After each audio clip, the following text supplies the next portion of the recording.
de la réélection du président de la République. Parce que président dafa xaatim gis-gisam yóbbu ko parce que nit rek la nag yóbbu ko ba 2035 ban Sénégal la xalaat ni mën nañ ko def pour doomu Sénégal. Et donc ça jeunes yi lay waxal te ku xool li mu defar li mu nekk di def ak li mu nar a def ngeen xam ni réew mi duñ ko bàyyi ay aventurier moom su bëggul 3e mandat ñun par force lañ koy ne jógal. C'est le peuple qui le demande mooy ni ko Aliou Dia taxawloo fële mais président dafa bari immunité parce que loolu dañ koy leeral. Aliou Dia man maa ko woo ma ne ko président woo na ma à 16h37 président ne ma man de waruma dugg sa commune yëgaluma la ko mais maa ngi nii marché bu bees man ak soxna si première dame Marème Sall mais yoon yi moom baaxul de ma ne ko président gënal avancé rek di nga gis ci laa woo Aliou Dia fekk Pape Mama moom mu ngi woon ci kii bi gis na ko ñoom Mayeri wax nañu ak président Aliou Dia bi mu raté président dugg ci oto mook ñoom Pape Mama dem ba raw oto président parce que du woon cortège officiel biñ ko rawee ñu tàllal seen loxo ne président droite ñoom ñoo jiitu woon président ne leen ñëw leen Aliou xamul ni ñu ngi filmé Aliou xamul leneen mu ne ko mais vous êtes le meilleur le 3e mandat est une demande sociale kon loolu tax na ñu war a fàtte leneen yeneen visite yu président sàmmonte population yi dugul Aliou Dia yaa tey wax li nga wax yéen nogay ndom mais déglu ngeen Aïda Diong démb mais Aïda Diong waru leen ëpp fit moom taxawal na mouvement Aïda Diong soxna Aïda Diong maa ngi koy nuyu courage am taxawal na mouvement ne man damay jàppale président mu ne ku ànd ak man nag dugg ci mouvement bi xamal ni kat su fekkee àndoog président jarul ngay ñëw di ma jàppale parce que loolu weesu na mbirum APR il s'agit de l'avenir de ce pays boo xam ni seconde bu ne am na ñu ne ci bitim réew ak ci biir réew mi di ko fexeel pour terrorisme dugg fi ñuy résister ak ñaan yi fi am réew moo xam ni dafa am pétrole ak gaz te réewu Afrique yi am loolu yëpp ñu koy yàq te bés bu pétrole ak gaz amee fii incha allahu rabbi ñu mel ni ñoom le jeune John de Cross ak ñeneen ñoom ñëpp seen mbébét yàlla daf koy faj parce que c'est des jeunes formés ils vont trouver de l'emploi bien que moom am na emploi mais moom dafay taxaw ci ay encadrement développement personnel ak yu demee noonu comme li nekk di defar ci même leneen bi fu jàmm amul ku bëgg sa diina jaar yoon sax du jaar yoon parce que sooy julli sax sa xel bu dul dara donc li ñuy wax ñun weesu na ay mandat président et cetera ñun horizon 2035 la ñu wax te c'est un horizon Sénégal bi ñu tracé lii ay yoon la lii ay usine la lii ay école la lii ay université la lii ay transformation pour les femmes lii ay ville yu ñu tracé la lii ay électrification rurale à universelle 100% et cetera donc noonu la ñuy juger régime te le président mais yomb na moom bi mu fi toogee ba léegi mais gisu leen fi mu liggéey caaxaan y en a pas eu donc affaire bi weesu na ay ñi ñuy wax mais di ngeen xam mais aujourd'hui kooku ñuy wax mais lan lay tiitaroo débauché naa ñi nekkoon ak teew ak jiw ak jiw quand même Sénégal ay expert kese la su fekkee dafa ne ñoo xam ni dañu Macky defoon leen fenn dindi leen ñu mer ne dañu dugg ci opposition ñooñu lay teg wala mu dénkoon leen ay projet de ay milliards et milliards ñooñu lay teg ne way yéenay sama cabinet mais kon kay ça veut dire beaucoup de choses ñun on est en avance de plusieurs années kon li ngeen wax aussi président war na ko dégg te loolu dama ci ànd ak yéen am na ñoo xam ne dañuy xam ay nit ci kaw rek dem lijjanti ay financement wàcce wala ne wéy xam naa diw damay def liste fii damay def lële fële loolu président dafa war a jeex ñi lay liggéeyal ci suuf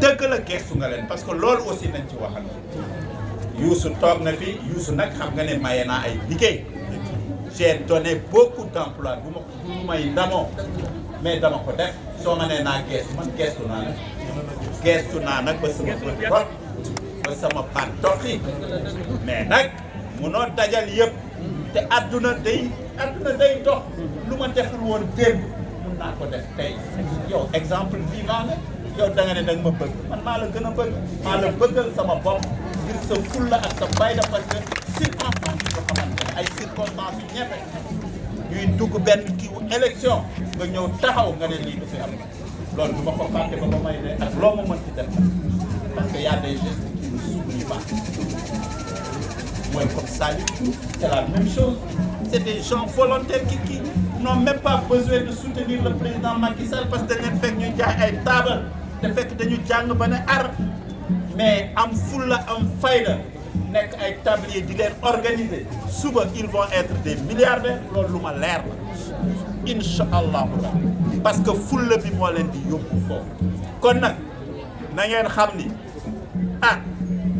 responsable Guédiawaye suñu déggoo baax na suñu déggoowul ñun dey dinañu fédérer képp ku fi taxawal Macky muy association des Alpulaar dañ leen di dëgëral jàppal ma jàpp dañ lay dëgëral muy 3D dañ lay dëgëral cross dañ lay dëgëral les tabliers dañ leen di dëgëral jël nag financer leen jàppale leen dañ koy def mais nag ngeen bàyyi parce que fii président de la république la ñu nar a fal ku liggéey dinañ xam liggéey am mënuñu nax kenn dem jël financement làqatu fële jël beneen bii fële copp fii copp fële excès wala wéy may nga ñii comme élection bi passé waa APR ñii ne wéy jox ngeen waa groupement ab sësey joxu leen groupement wu Nogay Ndom ñun waa Nogay Ndom kon duñu voté ji excès ñu bëri way dem leen ñi ngeen financé nañ leen voté loolu du jàppale président Macky Sall loolu du jàppale sa réew loolu du jàppale sa gox donc yaakaar initiative bi nga am Khafor nee na mu ngi la ci encouragé il m'a appelé mu ngi lay nuyu bu baax a baax bëggoon na fi teew jël la parole mais dafa am un engagement et il est à Kaolack te xam nga il est donc c'est un appel à tout le monde bi ma woowee dama ne la woowal responsable yëpp bu kenn manqué def na sa warugal li ci des nag fii ku mobiliser nit ñi mën nañu mobiliser ku mobiliser wul ñun mën nañu mobiliser et puis dans toutes les communes au lieu di wër département di dem gauche à droite fekk fii dañ fi am ñetti nit fële ñeenti nit di mouvement diw ñu lay tuddee lii ak lële ça ne sert à rien parce que tey moom responsable amatu fi parce que ñëpp a perte benn responsable amatu fi buy taxaw ne maa moom lii maa moom lële parce que tout le monde a perdu et pour gagner il faut retourner à la base. C'est la victoire qui va donner la légitimité. Donc aujourd'hui c'est rebelote, carte à 0. Voilà. Ça c'est extrêmement important. Moo tax dig ma wooye dama ne leen woowal Aliou Sall parce que moom mooy responsable départemental woowal Néné Fatoumata Tall woowal Lat Diop woowal diw je te l'ai dit parce que xaajaloo amul benn intérêt ça ne nous intéresse pas ku nekk am na foo mëne ku nekk na jàpp fu mu mëne maintenant nag chefu lii maay chefu département kenn du chefu département on a tous perdu waaw c'est ça la vérité il faut reconquérir les cœurs il faut aller parler aux populations à la base yu mel ni sax ñu wàññi ko di def proximité di dem ci nit ñi man de ci mbootaay yi laay demee Bokar Ba gaawal nga def sa aaje waxuma nag département bi man fii laa nga woo Alpulaar yëpp yow nga woo jeune dame yëpp même ñi nar a nekk jeune dame en 2024 nga am ku ñu takk rek nga recruter tablier bu bees bu ñëw c'est comme ça qu'on va fédérer tout le monde coopérative yi ngeen dëgëral ko nano crédit DER mu ngeen liggéey noonu la ñu def mel ni ay fourmi di liggéey à la base wàññi grosse manifestation yi c'est important pour tey mais li ci des léegi c'est travailler à la base Aliou Dia sa koñ nga dëkk wan ma ni sa koñ am nga fa ay nit Racine Talla quartier Matar Fall la dëkk wan ma ne am nga fa ay nit moo tax foofu la ñuy dem à la base c'est extrêmement important et puis on va se compter xam ñaata lañu mais am sama liste woo nit à gauche à droite jox ko passe mu dugg carte loolu c'est terminé. En français, on résume en français. Voilà.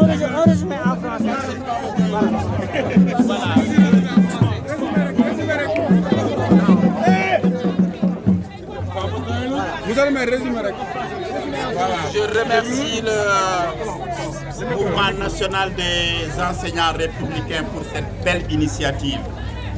Et cette initiative coïncide avec une directive du président de l'APR qui demande à tous les militants et sympathisants de retourner à la base, de vendre les cartes parce qu'il faut se compter. Il faut se compter, mais il faut surtout discuter, échanger avec les populations à la base. On sait que l'élan de sympathie envers le président est resté intact s'il ne s'est pas renforcé. Ici à Guédiawaye, moi je parle précisément pour Wakhinane Nimzatt. En 2012, si Guédiawaye a eu de gros scores, c'est grâce à Wakhinane Nimzatt, avec plus de 2000 voix de surpris. Tout le monde le sait. Ces dernières élections également, Wakhinane Nimzatt, avec du point de vue arithmétique, a augmenté l'électorat en faveur du président. C'est indéniable. Pour le reste, il nous faut travailler à l'unité de tous les leaders. C'est ce que j'ai demandé aux responsables départementaux du NER. Appeler tout le monde. Ici, je prends la parole, je parle au nom de Aliou Sall, je parle au nom de Aliou Diop, de Lat Diop, mon ami, je parle au nom de Néné Fatoumata Tall, je parle au nom de tout le monde. Parce que là n'est pas l'enjeu qui est le chef du département et que chacun travaille dans sa commune. C'est vrai, on peut mailler le département, c'est une très bonne chose. Mais un travail à la base, c'est extrêmement important. Aujourd'hui, je dis ce qui doit se faire va au-delà de la réélection, certainement du président Macky Sall. On parle de deuxième quinquennat. Nous parlons de Sénégal horizon 2035, une vision tracée déjà par le président de la République. Nous allons mettre en place un grand mouvement parce que c'est cette manifestation-là qui nous a inspirés. Guédiawaye 2035 ou G35, je ne sais pas parce qu'on va tous discuter ensemble. Qui a pris la parole ici? C'est le mouvement des jeunes dames. Qui a pris la parole? C'est Diapal Madiap. Qui a pris la parole? C'est l'association des tabliers. Qui a pris la parole? C'est U3D, etc., etc. Donc, fédérer tout cela et créer d'autres associations. J'ai demandé les associations de Alpulaar, mais qu'elles émergent et mais c'est des associations socio-culturelles. C'est extrêmement important, mais en faveur du président, des associations de Sérère, de Nyominga et tout. Mais c'est comme ça qu'on fait aussi de la politique. On va aller chercher les gens qui nous aiment et les gens avec qui on peut travailler.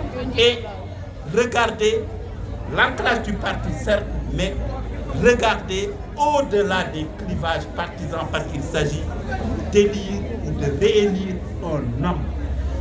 Donc, il faut qu'on se situe dans ces perspectives-là. Je vous remercie pour le véritable... Alors vous avez dit qu'aujourd'hui, il n'y a plus de leader dans le département, alors, tout le monde a perdu. Aujourd'hui, ce qui est important, ce n'est plus, comment on appelle ça, on n'est pas dans une situation où chacun doit se frayer un chemin comme une entreprise de sauvetage personnel. Dire que je suis le leader du département, mais il n'y a plus de leader véritablement du département parce qu'on a tous perdu. C'est comme rebelote. Que chacun retourne à la base ou que chacun réorganise ses rangs, élargisse les bases du parti, élargisse les bases de la coalition Benno Bokk Yakaar. C'est ça qui est plus important. Aujourd'hui, ça ne nous gêne aucunement que Aliou Sall continue d'être le responsable départemental. Ça peut être Lat Diop, ça peut être Néné Tall, ça peut être n'importe qui, mais là ne se trouve pas l'enjeu. Aujourd'hui, c'est faire adhérer les populations à la politique, à la vision de son Excellence le Président de la République. C'est cela l'enjeu. Et je me veux extrêmement clair, le combat de Racine Talla, ce n'est pas un combat pour un leadership départemental.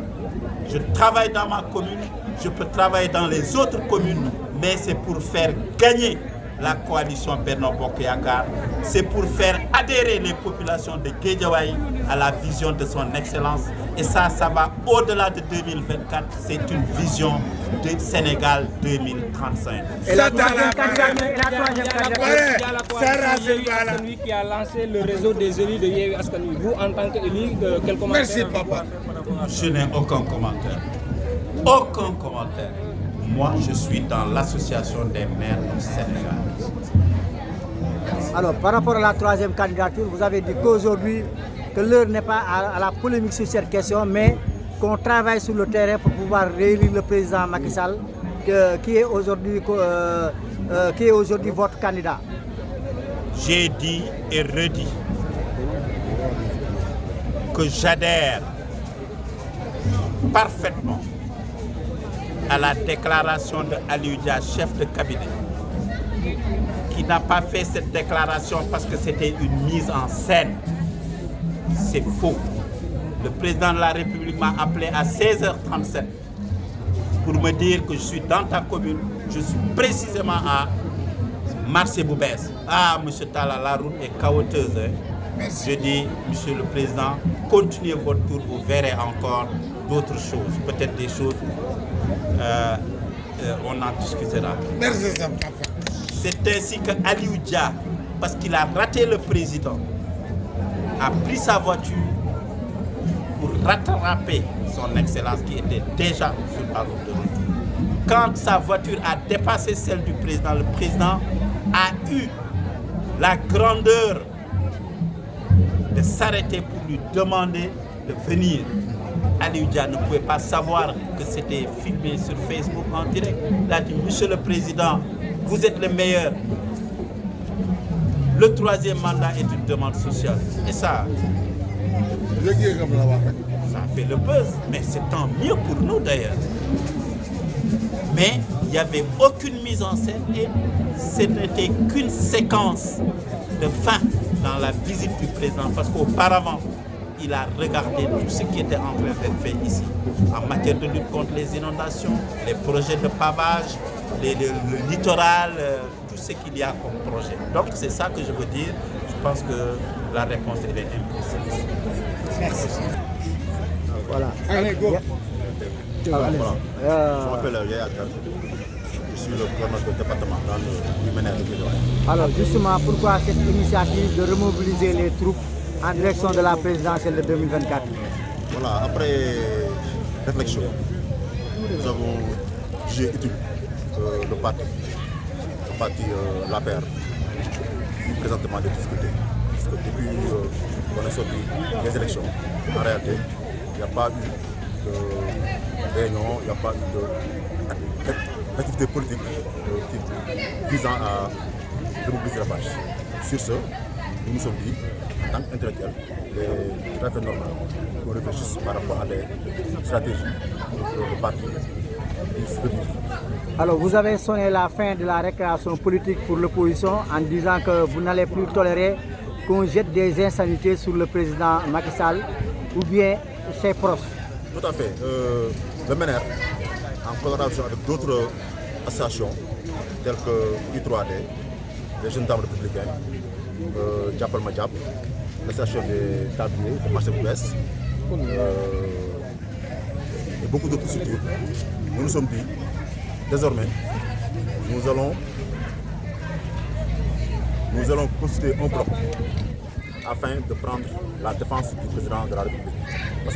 Parce que le constat est qu'à Guédiawaye, l'opposition, notamment celui qui incarne cette opposition, en l'occurrence M. le maire Aidara, il dit tout ce qu'il veut sur le président. On a été très poli, très républicain, mais aujourd'hui, on s'est dit rien ne sera comme avant. Il sera eux puis eux dans tout le temps. En tout cas, on ne laissera rien à cette opposition-là. Depuis qu'il est là, depuis qu'il est là, à la tête de la municipalité de la ville, n'a rien fait. En atteste même le stade qui était le lieu où le GFC faisait ses entraînements. Il l'a récupéré et que l'équipe Fagnon de Guédiawaye aujourd'hui n'a pas de terrain au centre. Ça, c'est anormal pour quelqu'un qui se dit fils de Guédiawaye. Est-ce que cette reconquête de Guédiawaye pourra se faire avec les divisions internes entre les responsables? Comment vous comptez vous y prendre? En tout cas, nous lançons un appel à tous les responsables de Guédiawaye à l'unité. Parce que seule l'unité peut nous permettre en réalité de redorer le blason du parti. Mais on ne les entend pas. On ne va pas les attendre. Parce que nous aussi, on est des jeunes, on est des politiques. On a mis en place une plateforme qui, dès le début du mois de novembre, va sillonner le département, va sillonner toutes les communes, tous les quartiers pour effectivement donner la bonne parole. Voilà. Voilà, je suis Yaya Kane, je suis coordinateur départemental de Ménère Guédiawaye.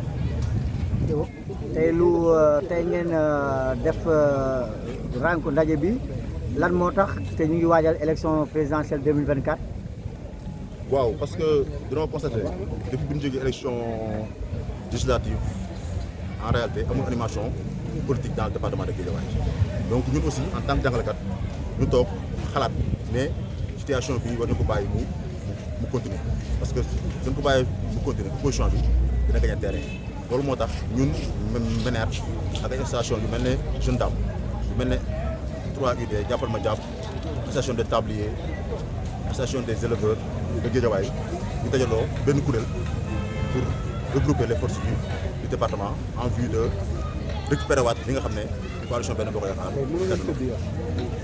ci kaw loolu yaa ngi wax ci mbirum gestion maire bi nga ne tey te xoolal ngeen ne dootu leen may maintenant opposition muy tey di yëkkati ay kàddu yu ñagas di ko teg ci kaw njiitu réew mi. voilà plateforme bi dafa constaté ne ki fi nekk ñu koy tudd muy le maire Ahmed Aidara depuis un certain temps moom mooy lëmbee département Guédiawaye di wax lu ko neex jëmee ko président de la République di wax lu ko neex jëmee ci responsable politique bu Benno Bokk Yaakaar ñun nag ay ndaw leen comme moom on a été très républicain parce que mu suñu bëgg dugg ci yenn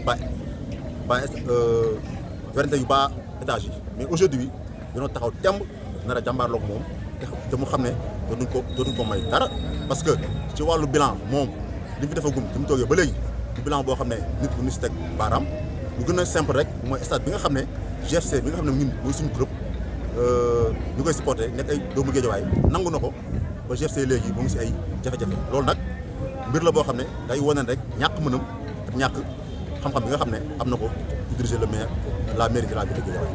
est-ce que seen taxawaay boobu dina yomb d'autant plus que tey boo xoolee APR responsable yi dañoo xaw a féewaloo. waaw responsable yi nag bu sañoon ñoom ñëpp ñu joxante loxo parce que loolu mooy nekk intérêt Benno Bokk Yaakaar mais ñun pour leen xaar parce que nag aujourd'hui en réalité carte bi nga rebelote parce que nag ñu si bëri dañoo perte te ñun aussi il est temps aussi ñun ñi nekk ci ginnaaw nekk ci terrain bi en permanence depuis boobu ba léegi rey suñu bopp ñun tamit fësal suñu bopp xam ne ñoom li ñu mën suñu mënee benn ñun mën nañ fukk parce que nag ñun je vous rappelle amuñu benn responsable de parti bi amuñu nomba tànk amuñu moyen te ñu ngi si terrain bi guddi ak bëccëg xam nga sans moyen parce que lii moo ko wane parce que ñun on a eu quand même tey jii taxaw nañ wane suñu bopp malgré que amuñu benn moyen ñoom ñu am moyen nag comme ñoom defuñu ñun nag am nañ capacité bi il suffit juste président Macky Sall gëstuñu xam ne ñun on a de l'engagement militant on est prêt pour le combat pour que Guédiawaye ñu nanguwaat ko teg ko ci loxo. Merci. Bravo. Bravo.